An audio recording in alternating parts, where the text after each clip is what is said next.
Hey, Steve Jolly with the Home Buying Skills channel. On today's show, we're going to talk about how to negotiate a lower price and tips for first-time home buyers. Are you ready to get started? Let's get to business.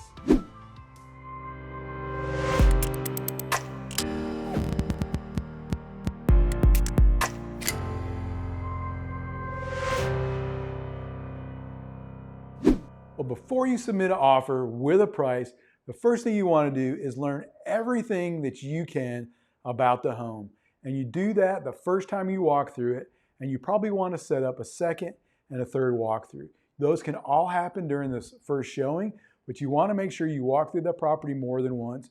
You're going to recognize, you're going to notice things you didn't notice previously, and you need to document everything you can, all the important features, what you like and dislike about the property.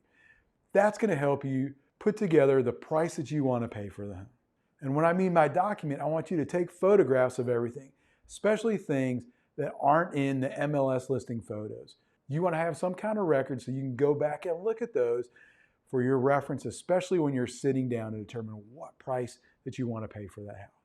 And you're going to want to include things, important features to you, appliances, systems, mechanicals, anything in the house that's important to you or anything that's expensive that costs a lot of money. You want to make sure you document and understand as much of it as you can.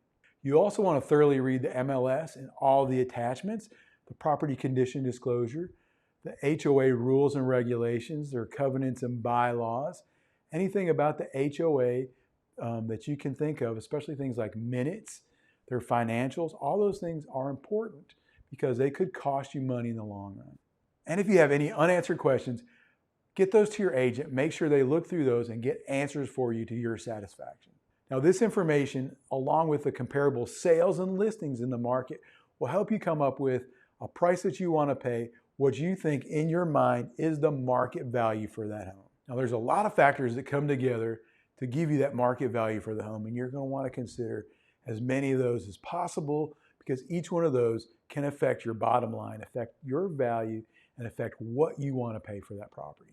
So the second thing you want to consider is something that most people don't do, but it can have a huge effect on the price that you pay on that home, and that's looking for opportunities to help. So as you're walking through the home, as you're viewing the home, look for ways that you can help the seller get through this transaction. Can you make it easier for them in any way? And if you can, go ahead and offer that as part of your offer and take some of the value out of the price for giving that. Now, I know what you're thinking, it's all about the price, but it always isn't.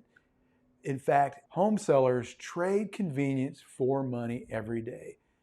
And so that's what you're offering. You're offering some convenience, you're offering to solve a problem for them in exchange for a little bit less price on the home, a little bit less than they wanted to get for the home.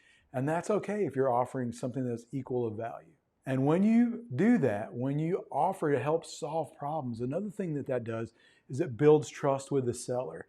So when they see you as working together with them to solve this problem that you both have of them moving out of the home so you can move into the home, you working together to solve that problem builds trust.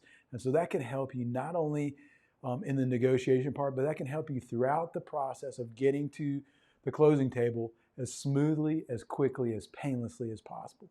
And if you can find a way to build trust, that's worth money because nobody wants to put their home on the market twice.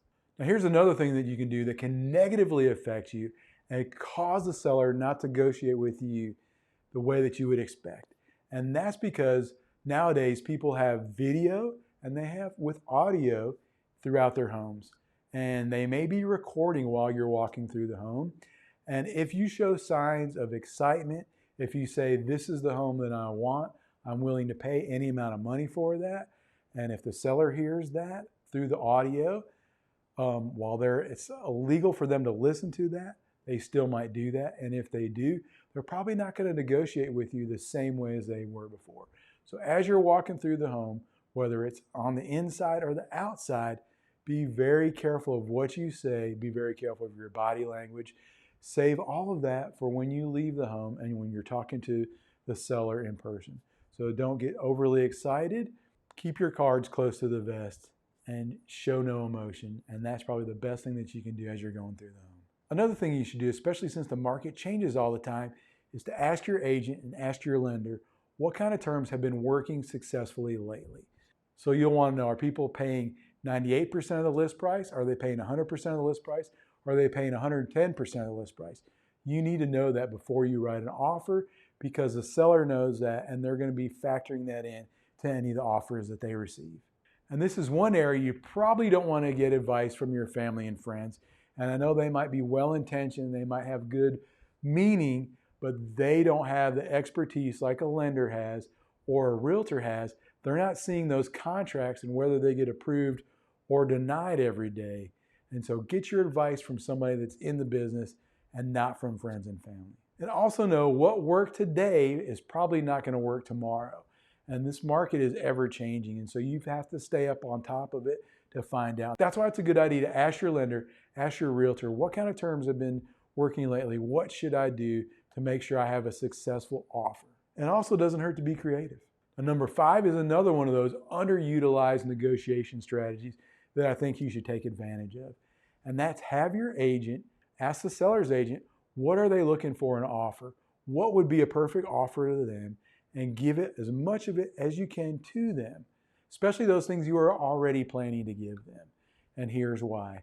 If you have an offer that's simple, if you have an offer that aligns with the seller's goals, they're more likely to accept that offer than they are to accept another one or to decline that offer. Now, I'm not saying that you have to be a doormat and you have to give them everything that you want, but at least recognize that, hey, they are a party in this transaction and have some empathy about what they're looking for, because both parties have to get what they want in order for this thing to happen and work together. So you need to find out what the seller wants beyond the price and make sure you can give them as much of that as you can in order to have the best chance of having a successful transaction. So your goal in all this is so the seller, they see you, your offer, and your financing as their best option to buy a home. The more that you can align those things, the more that they can see it as their best option, the more likely you are to be successful in that transaction. Remember, it's not always about price, especially your offer. Your offer is about price, it's about the rest of the terms, and it's also about trust. Do they trust you to get to the closing table? Do they trust you to get to the finish line? If they do, if they get that trust, if you can build trust with a seller, that can help you be more successful. That is another, building trust is such an underrated negotiation tactic that you should be using when you buy a home and everywhere else that you negotiate. So focus on building trust early on the process and keep that focus throughout. Now, the next thing you're going to want to do, and it may be the toughest, is you need to take an unbiased look at the comparable sales and listings for this home in order to determine the price that you want to pay. And not looking at those comps through rose-colored glasses or through cracked lenses is what you need to do. And comps are another area where people get tons of bad advice. They assume because a home sold in their neighborhood that their home should sell for the same price. And that's not always the case. Because the homes have to be of similar age, of similar size, similar condition, with similar amenities and improvements in order for that price to be equivalent. And many times there's a range of sizes and styles in a neighborhood.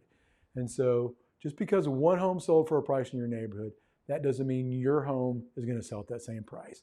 So what you need to do is you need to look far and wide. You need to start with a wide approach and look at homes within probably a mile at least of your property. If you're in an urban area, you might want to look less, maybe a half a mile. Or if you're in a rural area, you might have to go up as many as 5 miles in order to find some comparable listings and sales. Once you have those as close to you as possible, you're also going to want to look at those that are within 20% of the square footage and probably within 5 to 10 years of age of your home.